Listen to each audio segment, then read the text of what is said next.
part of our trauma in our life today has to do with the trauma that our ancestors have gone through. A lot of people can think about this. It's like, wow, I'm screwed. And I'm going to pass my junk on to my kids. Right. But as trauma can be inherited, so can healing.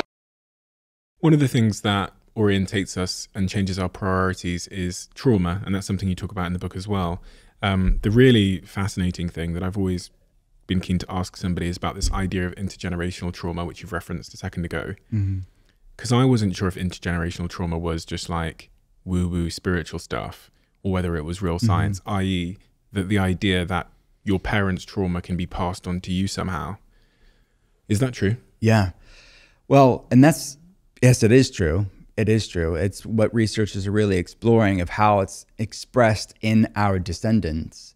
And then we all have trauma just in our own life, right? And these are things that we can accumulate, and through things like therapy and somatic experiences and things like EMDR that I talk about, you can work on your trauma in your life. But for some of us, part of our trauma in our life today has to do with the trauma that our ancestors have gone through. So two geopolitical, historical things that were big things in our world were explored in the scientific literature to see how this plays out. One was a Ukrainian genocide, man-made famine in the early 20th century. Joseph Stalin, the Ukrainian people wanted to have freedom. Really, nothing new is under the sun. Every time the Ukrainian people wanted to have freedom, there was some sort of authoritarian squash on their efforts. But this famine in the early 1900s was done on the Ukrainian people. Millions of people died. And what researchers have found is not just the people that went through this atrocity, their children and their grandchildren had the same methylation gene variants. Methylation is something that we quantify on labs. It's a sort of interconnected different biochemical pathways that impact inflammation levels, impact neurotransmitters and how our brain works, different detoxification pathways, that literally this trauma that the people went through during this Ukrainian genocide was passed on like an epigenetic heirloom of how genes were expressed by their experience. Similar research was done in the Holocaust and the descendants of people that went through the Holocaust in Germany and Poland. So yes, it sounds science fiction, but intergenerational trauma or transgenerational trauma, looking at how trauma is literally stored in the cells and then passed on through family lines, is very much science. And it's shown that these people have increased likelihood of mental health issues, autoimmune issues, type 2 diabetes, different hormonal problems. And this is what's being explored in the science, but I could only imagine that it exists on a spectrum, that maybe all of our descendants haven't gone through the same things. But I think intuitively, again, we can know that there's certain behaviors and certain ways that people live in part because of what our ancestors have gone through. So yeah, that's what's being explored.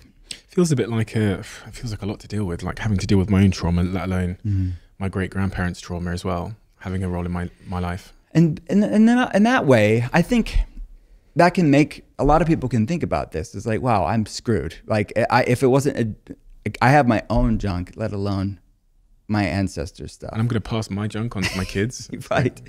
But I think, so for the average person, you don't necessarily even have to think about it because it's just where you're at today. But I would say this, if you shift your perspective and almost give yourself a little bit more grace, a little bit more forgiveness and compassion to say, wow, there are some big things at play here.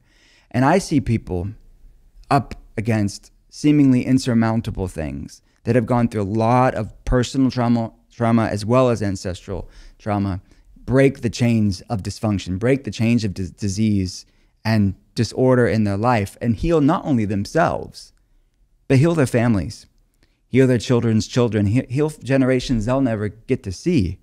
So I think it's how you look at it. Yes, it's heavy, but as trauma can be inherited, so can healing. Interesting. In that chapter where you talk about intergenerational trauma, you also talk about polyvaginal theory. Big word, big phrase. Yeah. What is polyvaginal theory? Polyvagal. Oh, right. Of course, I got vaginal. Jesus Christ. We'll keep that in. Is there anything called polyvaginal theory? Probably. We have to learn about that together. I don't know. Well, let's talk about polyvagal theory instead then, if you don't know anything about polyvaginal. That'll be the next episode. The After Dark episode.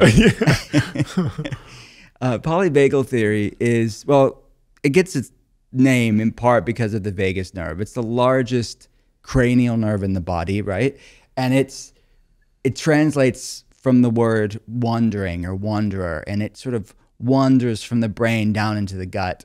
And it's the main nerve that's responsible for our parasympathetic, our resting, digesting, our sort of zenned out, hormone balanced state, of which that aspect of our autonomic nervous system is weakened, or what researchers call many of us have a poor vagal tone. Our vagus nerve is weak, our parasympathetic is weak, because our sympathetic, that fight or flight, stressed, super productive, always on the go, type A, is really strong. It's really overactive. So the sympathetic nervous system is where the fight or flight, the stress responses happen, and then the parasympathetic nervous system is ultimately what calms us down. Yes, exactly. And both are important. Okay. Both are important. It's about, but many of us have a dysregulated nervous system response because of this sort of imbalance within the autonomic nervous system. And then the enteric nervous system is sort of the third aspect of our autonomic nervous system.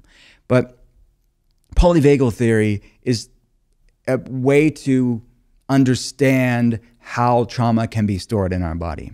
So there's three main, in this sort of study of the human nervous system, there's the dorsal vagal, sympathetic, the ventral vagal. It's understanding how upon this continuum can the human nervous system reside. So can we be in this sort of, I'm in a state of calm and protected and I'm grounded and I'm in balance, all the way to sympathetic, fight or flight, all the way to I am under threat, I am shutting down, I'm in hypervigilance. And the end stage of that is something called dysautonomia or dysautonomia.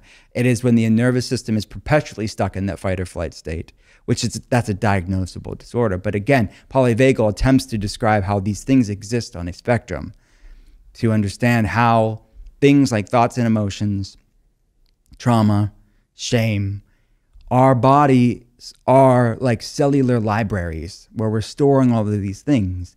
And the thoughts we speak, the thoughts we're thinking, the words we speak are literally stored in our cells. And we have trillions of cells that are listening intently to how we speak and how we live our life. So that's what polyvagal theory is talking about. So in essence, there's these three states where you're relaxed. In state one, state two, you have sort of acute stress. Small amounts of stress, and then in state three you have severe things like burnout and physiological collapse, I guess. Yeah. And what sort of proportion of the population do you think are living in each state there? Yeah, I mean, I would assume when you look at the statistics of chronic disease and the fact that you're talking, depending on the study that you look at, 60 to 80% of the West, US, UK, all Western countries are dealing with some massive metabolic issues, which is very much stress related. Food plays a part of it because unhealthy foods that don't love us back is also stressful, but also the mental, emotional, spiritual stress of it. When you look at the phenomenon of insulin resistance, of which is the leading cause of heart disease in the world and doubles the risk of many cancers as well, that phenomenon of metabolic issues and hyperinsulinemia or excess insulin and glucose issues, that's the vast majority of people. If you love the Diary of a CEO brand and you watch this channel, please do me a huge favor. Become part of the 15% of the viewers on this channel that have hit the subscribe button. It helps us tremendously, and the bigger the channel gets, the bigger the guests.